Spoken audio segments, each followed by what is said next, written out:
Nyi Ageng Serang. Perang Jawa atau Perang Diponegoro tahun 1825 sampai tahun 1830 merupakan sebuah perang besar di dalam sejarah perlawanan rakyat Indonesia melawan Belanda.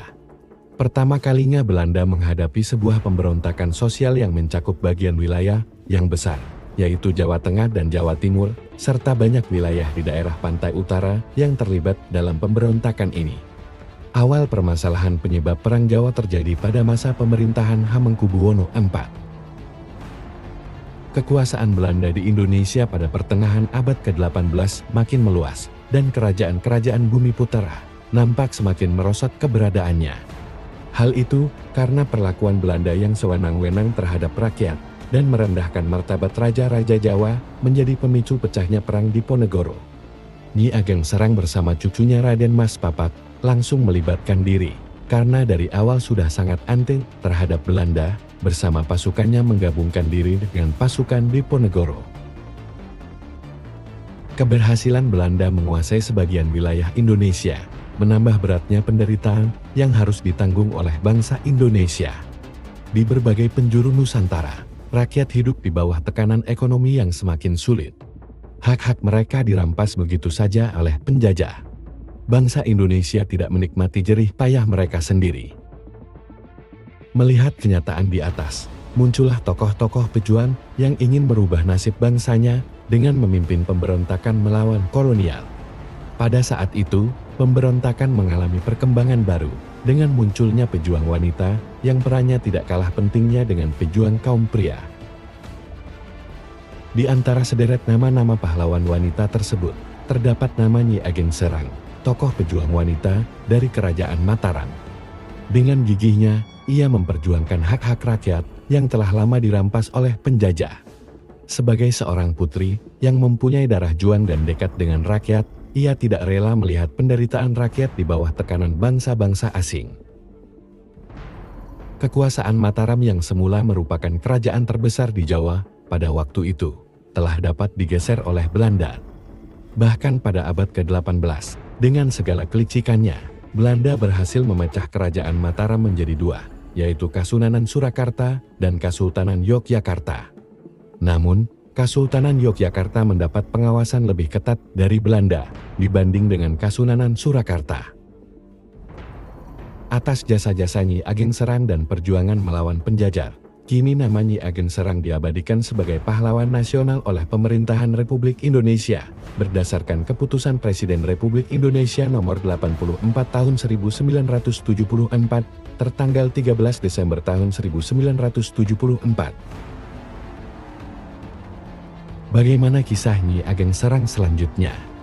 Dan bagaimana perjuangan dan kegigihan Nyi Ageng Serang dalam Perang Diponegoro? Kita simak video yang diproduksi oleh tim Napaktilas berikut ini. Tapi jangan lupa subscribe, like, dan share video ini, supaya channel ini tambah berkembang.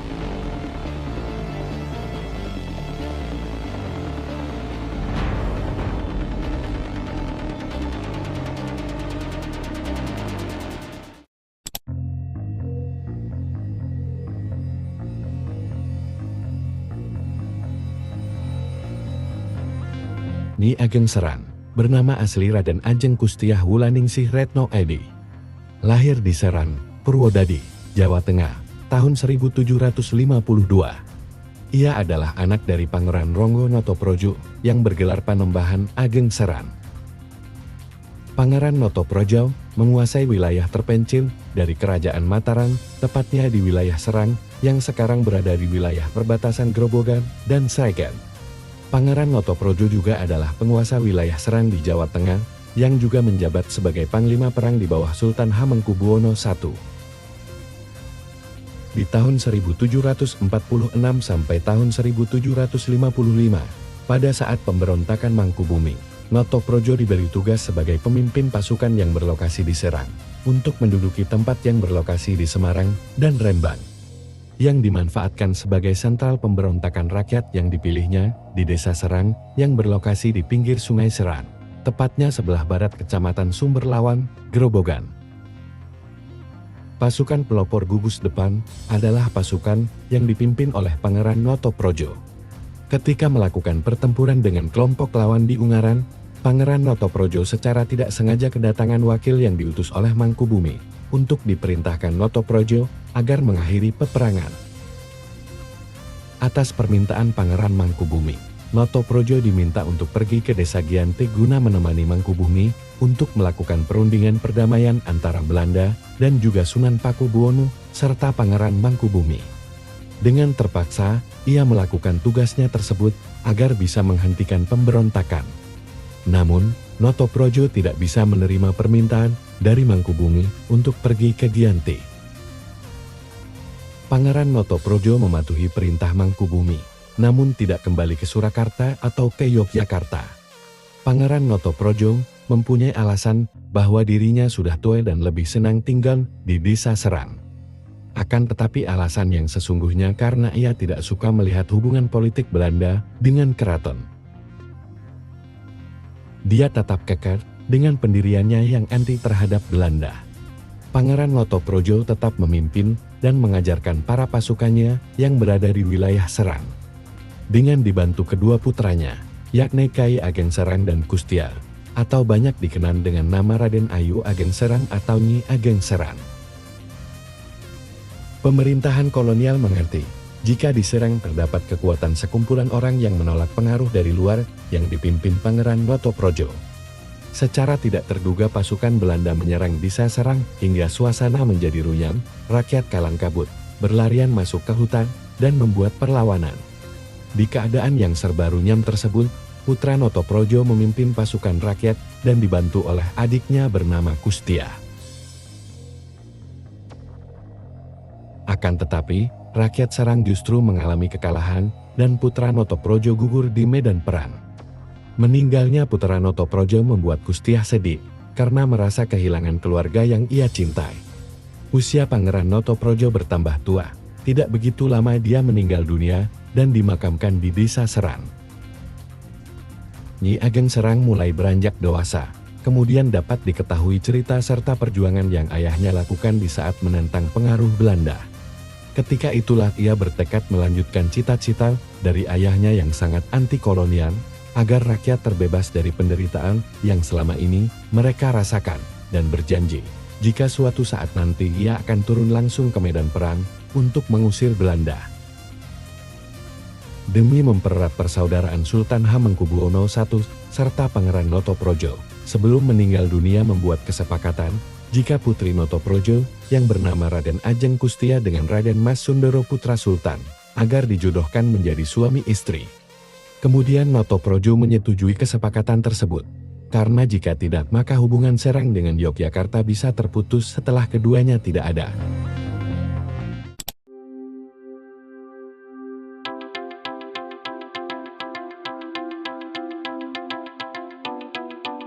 Pada masa itu, di Keraton Mataram sedang terjadi konflik antara Pangeran Diponegoro dengan Belanda, karena kesewenangan pihak Belanda terhadap rakyat. Pada tanggal 20 Juli tahun 1825, pihak Belanda mengirimkan serdadu-serdadu ke Yogyakarta untuk menangkap Pangeran Diponegoro. Hal ini dipicu ketegangan antara kedua belah pihak dengan akan dibangunnya jalan raya di dekat Tegalrejo. Segera meletus pertempuran terbuka. Tegalrejo direbut dan dibakar, tetapi Pangeran Diponegoro berhasil meloloskan diri. Pangeran Diponegoro lalu mencanangkan panji pemberontakan. Perang Jawa atau Perang Diponegoro pun dimulai.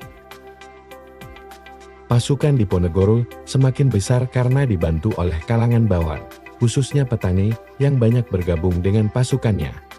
Nyi Ageng Serang juga dikenal sebagai ahli siasat dan negosiasi, turut serta dalam perang tersebut. Ketika pecah perang Diponegoro pada tahun 1825, Nyi Ageng Serang kehilangan suaminya yang tewas dalam pertempuran. Selain memimpin perang, Nyi Ageng Serang juga merupakan pemimpin masyarakat yang sangat bijaksana. Pandai berperang dari atas kuda, dan merupakan perempuan yang berperan ganda, sekaligus sebagai pijuan dan ibu yang mendidik putra-putrinya. Semakin lama berjuang, nama Nyi Ageng Serang mulai terdengar oleh Belanda, dan didesak untuk menyerahkan diri. Meskipun awalnya menolak, akhirnya Nyi Ageng Serang tertangkap dan dijadikan tawanan Belanda.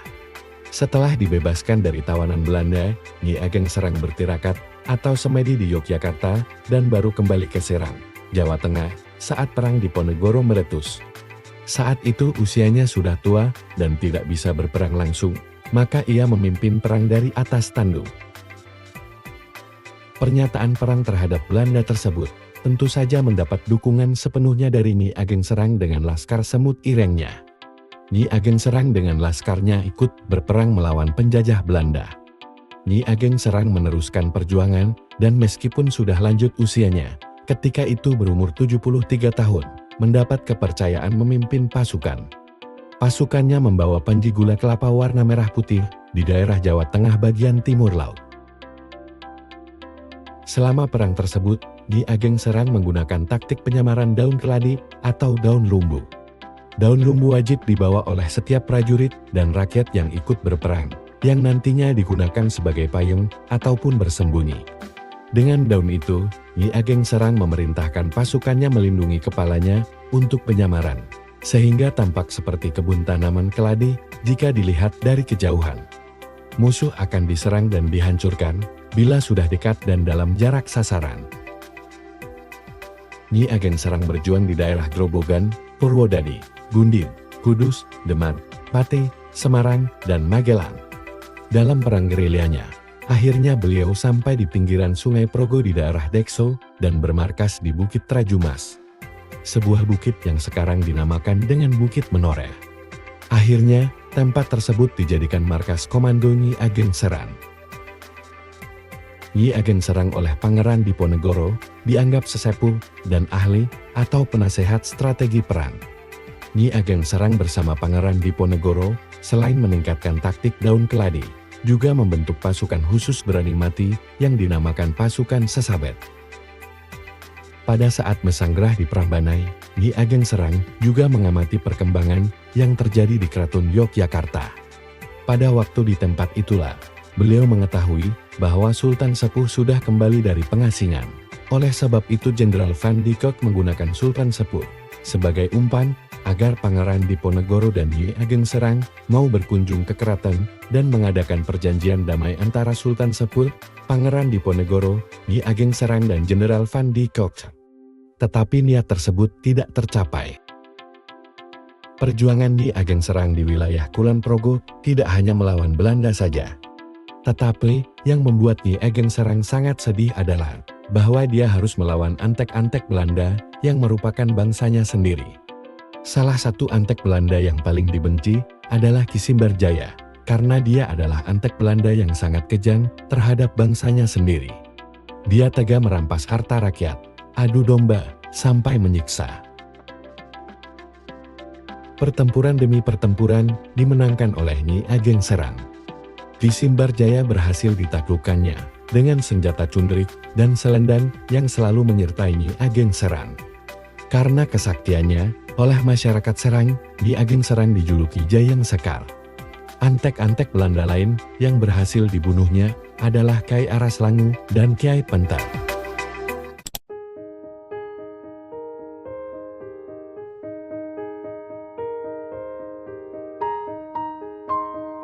Pada akhir tahun 1828, atas permintaan keraton, serta bujuk rayu abdi terdekatnya, akhirnya Nyi Ageng Serang yang sudah berusia lanjut, bersedia untuk kembali ke Yogyakarta. Beliau lalu bertempat di Noto Prajan. Tidak banyak kegiatan yang dilakukan Nyi Ageng Serang di sana. Nyi Ageng Serang menghembuskan nafas terakhirnya dalam usia 76 tahun. Beliau dimakamkan di Bukit Trajumas, Kalurahan Banjarharjo, Kecamatan Kalibawang, Kabupaten Kulon Progo. Atas jasa-jasanya terhadap bangsa dan negara, Nyi Ageng Serang dikukuhkan sebagai pahlawan nasional oleh Presiden Soeharto pada tahun 1974. Makam ini dipugar pada tahun 1983 dengan bangunan berbentuk joglo. Makam suami ibu, Kyucu Nyi Ageng Serang, yang telah dimakamkan di Desa Ngloron, Kabupaten Sragen, pada waktu pemugaran juga dipindahkan ke makam ini. Makam ini terletak di atas bukit kurang lebih 6 km dari Jalan Dekso Muntilan, Warga Kulon Progo juga mengabadikan monumen beliau di Proliman Jalan Raya Wates, Yogyakarta, berupa patung beliau yang sedang menaiki kuda dengan gagah berani, serta membawa tombak berbendera.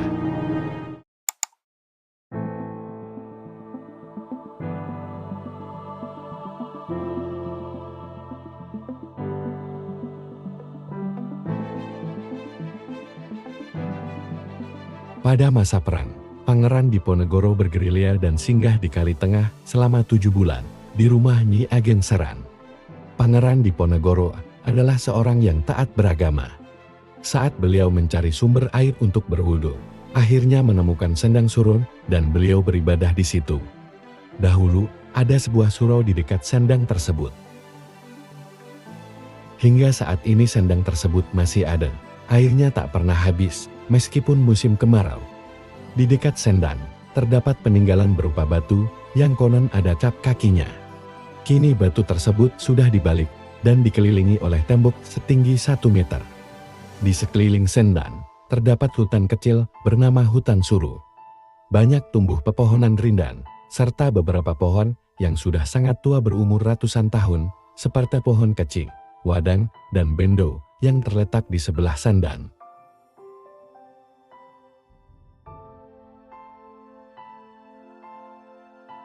Posmati merupakan nama sebuah puncak bukit yang terletak di sisi barat laut Desa Giri Tengah, berbatasan dengan Desa Ngadiharjo.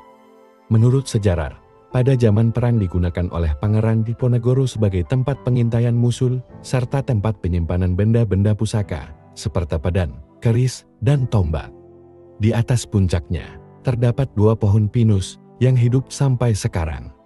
Dari tempat ini, kita bisa melihat sunrise di atas Candi Borobudur dan Gunung Merbabu.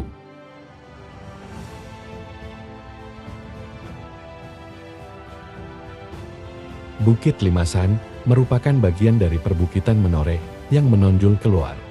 Bukit ini juga erat kaitannya dengan sejarah perjuangan Pangeran Diponegoro. Di salah satu bagian Bukit Limasan, terdapat sebuah batu yang dipercaya sebagai batu keramat. Batu tersebut bentuknya menyerupai babi atau celeng, sehingga disebut Watu Celeng. Nah, demikianlah cerita tentang perjuangan Nyi Ageng Serang kali ini. Tulis pendapatmu di kolom komentar. Karena percaya tidak percaya, terserah bagaimana Anda menyikapinya.